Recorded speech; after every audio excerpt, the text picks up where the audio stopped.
ভোটের আগেই তৃণমূলের উন্নয়নের পাঁচালী প্রচারে বেরিয়ে বিজেপিকে নিশানা বাসন্তীর তৃণমূল বিধায়কের। বিজেপি নেতাদের পাগলা কুকুরে কামড়েছে, জলাতঙ্ক রোগ হয়েছে বিজেপি নেতাদের। এদেরকে মাতলা নোনা জলে বিসর্জন দেব, গাড়ি চালিয়ে প্রচারে বেরিয়ে বিজেপিকে আক্রমণ বিধায়ক শ্যামল মণ্ডলের। বাসন্তীর জনমানসে উন্নয়নের পাঁচালী শ্রমিক ভট্টাচার্য তিনি সাংবাদিক সম্মেলন করে বলছেন 2026-এর বিধানসভা নির্বাচন তৃণমূলের বিসর্জন। আমি বলছি যে এর উত্তরে বিজেপি দিবা স্বপ্ন দেখছে। কথায় কি আছে জানেন? পাগলা কুকুরে কামড়ালে জলাতঙ্ক রোগ হয়। এদের পাগলা কুকুরে কামড়াচ্ছে রাজ্য বিজেপি এবং বিরোধী দলনেতা শুভেন্দু অধিকারী, এদের পাগলা কুকুরে কামড়াচ্ছে, তাই এরা জলাতঙ্ক রোগ এদের দেখা দিয়েছে। তাই এরা পশ্চিমবঙ্গের বিভিন্ন জায়গায় গিয়ে তৃণমূলের বিরুদ্ধে, মাননীয় সরকারের বিরুদ্ধে আবোল তাবোল বকছে। তারা বলছে 26 সালের বিধানসভা নির্বাচন তৃণমূলের বিসর্জন। যদি তারা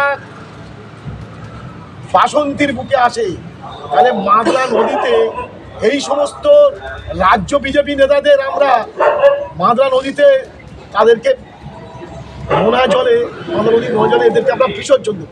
বাসন্তীতে নিজের নাম্বার নেই, নিজের টিকিটের ঠিক নেই, তাই বিজেপিকে এই সমস্ত অশালীন আক্রমণ করছে। এই পাগলা তো শ্যামল মণ্ডল হয়ে গেছে, এ তো পাগলামো বকছে। নিজে খবরের শিরোনামে থাকার জন্য বিজেপি নেতাদের ওই মাদলা নদীতে চুবানোর কথা বলছে, রাজ্য সভাপতিকে, জননেতা বিরোধী দলনেতা শুভেন্দু অধিকারীকে আক্রমণ করছে। গত 14 বছরে যারা 14.5 বছরে যারা পাঁচালী শোনাচ্ছে গ্রামে গ্রামে, তারা কি 14.5 বছরে পশ্চিমবঙ্গে যে গণতন্ত্র হত্যা হয়েছে তার পাঁচালী শোনাচ্ছে? একেবারেই অন্যতম গুরুত্বপূর্ণ খবর, কেননা নবম, দশম, একাদশ, দ্বাদশের ক্ষেত্রে নিয়োগ প্রক্রিয়ার সময় বাড়ালো সর্বোচ্চ আদালত এবং সেটা বাড়িয়ে হলো, অর্থাৎ 31শে ডিসেম্বরের পরিবর্তে 31শে অগস্ট। 31শে অগস্ট পর্যন্ত চাকরি করতে পারবেন যোগ্য চাকরিহারারা। 2025-এর 31শে ডিসেম্বরের বদলে সময়সীমা বেড়ে 2026-এর 31শে অগস্ট। 8 মাস বাড়ল নিয়োগ প্রক্রিয়া শেষের সময়সীমা। 31শে অগস্ট পর্যন্ত সবেতন চাকরি করতে পারবেন যোগ্য চাকরিহারারা।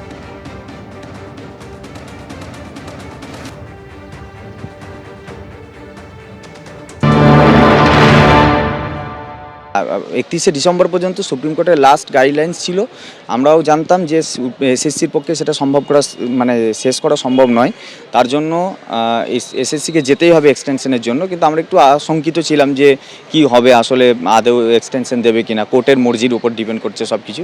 তার জন্য আমরাও লয়ার দিয়েছিলাম এবং সেটা এক্সটেনশন হয়েছে।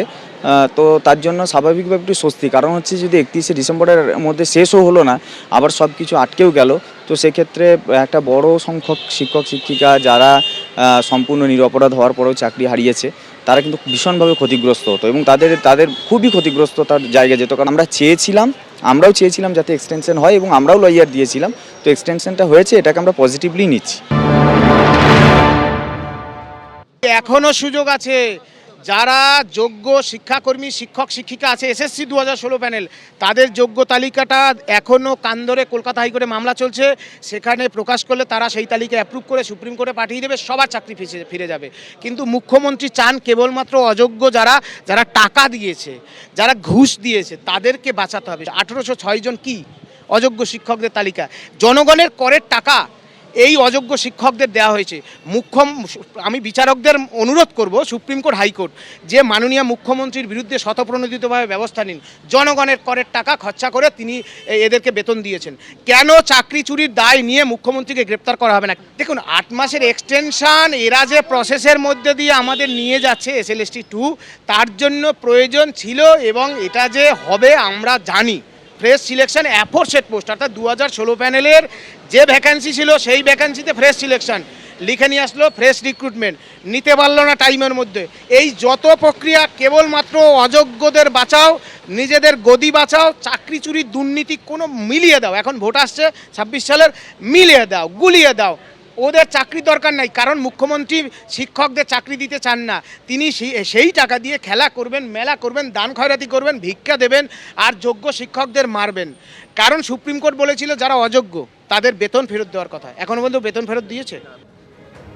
অর্থাৎ চাকরিহারারা প্রশ্ন তুলছেন সাময়িক স্বস্তি নয়, দীর্ঘস্থায়ী সমাধান চাই এবং সেটা একমাত্র করতে পারে রাজ্য সরকার এবং এসএসসি। যোগ্য চাকরিহারারা তারা কি বলছে দেখুন।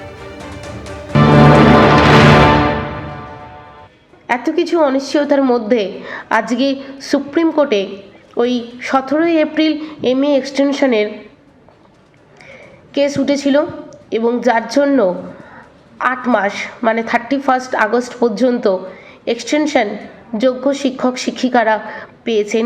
তারা আগামী দিনে এখনও স্কুলে যেতে পারবে। ধন্যবাদ বোর্ড, এসএসসি এবং পর্ষদকে, ধন্যবাদ সুপ্রিম কোর্টকে যে বিমর্ষ রোগী, মৃত্যু পথযাত্রী তাদেরকে একটুখানি মেডিসিন দেওয়ার জন্য। এখন মূল লক্ষ্য যারা যোগ্য শিক্ষক শিক্ষিকা হয়েও মানসিক দুশ্চিন্তা নিয়ে যারা পরীক্ষা বসে উত্তীর্ণ হতে পারলেন না, তাদের কথা অবশ্যই সরকার এবং কোর্ট ভাববে।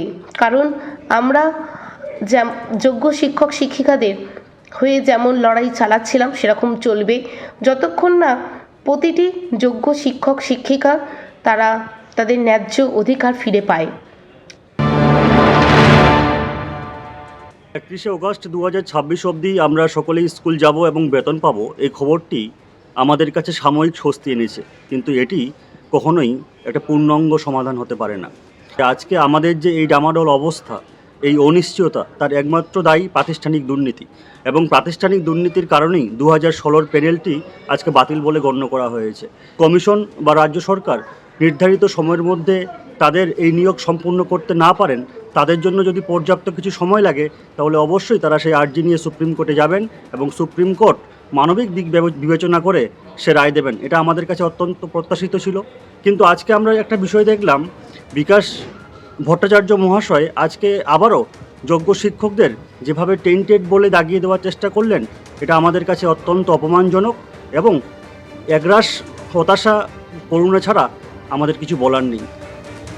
আর সুপ্রিম কোর্টের এই নির্দেশ নিয়ে এক্স হ্যান্ডেলে শিক্ষামন্ত্রী লিখেছেন, নবম, দশম এবং একাদশ দ্বাদশের শিক্ষক নিয়োগ মামলায় গুরুত্বপূর্ণ রায় দিল সুপ্রিম কোর্ট। সর্বোচ্চ আদালত নিয়োগ প্রক্রিয়া 31 আগস্টের মধ্যে শেষ করতে নির্দেশ দিয়েছে, যা মুখ্যমন্ত্রী মমতা বন্দ্যোপাধ্যায়ের সঠিক দিক নির্দেশের প্রতি আস্থার উজ্জ্বল দৃষ্টান্ত। এই সময়সীমার মধ্যে আগে শিক্ষকরা আগের মতোই কাজ চালিয়ে যেতে পারবেন। বিচারপতি সঞ্জয় কুমারের বেঞ্চের এই নির্দেশে পরিষ্কার, West Bengal central school service commission স্বচ্ছতা এবং দায়বদ্ধতার সঠিক পথেই এগোচ্ছেন।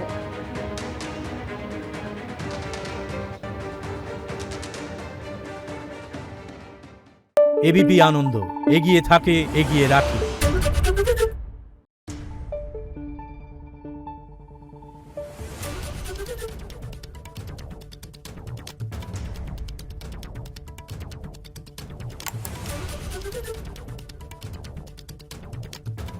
Thank you.